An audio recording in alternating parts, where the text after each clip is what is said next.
Just give me a sec.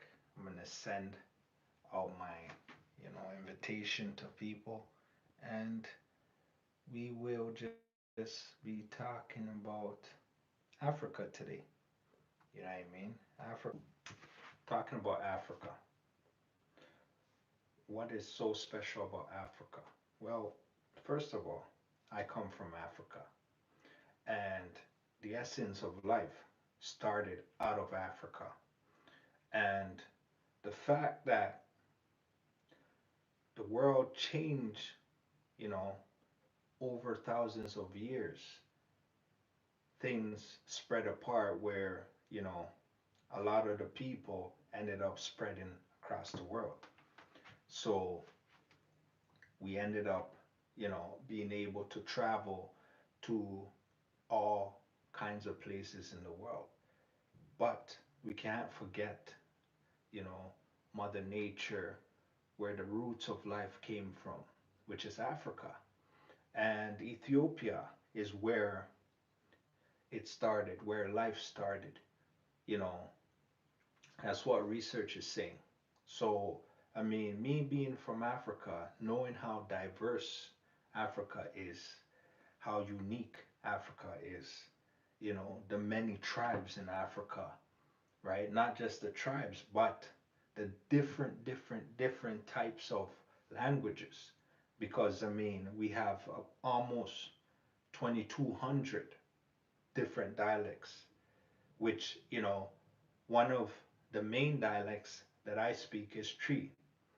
They have thousands of languages. They also speak French, they also speak English, but there are so many, different languages.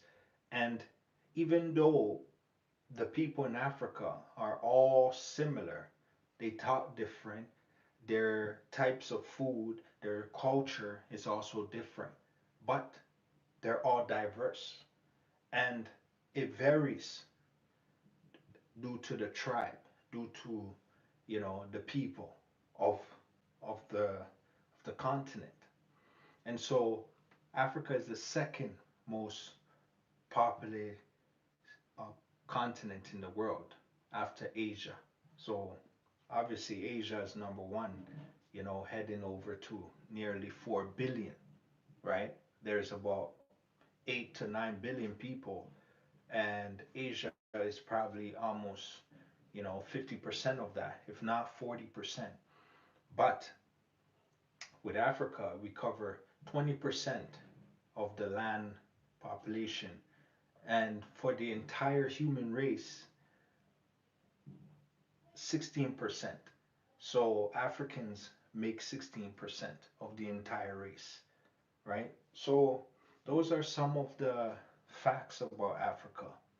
The fact that I know growing up, we we didn't have that much, money, but we had a lot of resources, right? So I mean, I know the natives of the land, they always have a lot of, you know, resources, meaning that their tribes have entitlement to land.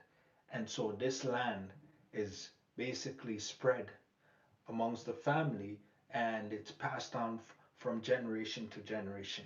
I mean, when you go to Africa, right, there's this thing called um, family house. Now, family house is talked about because every single tribe has a beginning root, and that's their land that they build their first house for their tribe on there. And once that's built, whoever is from that family directly, right, is able to live on that land or live in the house, right, free of a charge, as long as obviously you can maintain the house. But there's so much land, right? But that was before. Things have drastically changed now where a lot of the tribes and a lot of the kings have sold a lot of their land to the foreigners, right? Well, there's gold. So what happens is when they find land with resources of gold, they either buy it or they sell it to foreigners. And when they sell it to them, they come on, they work on it.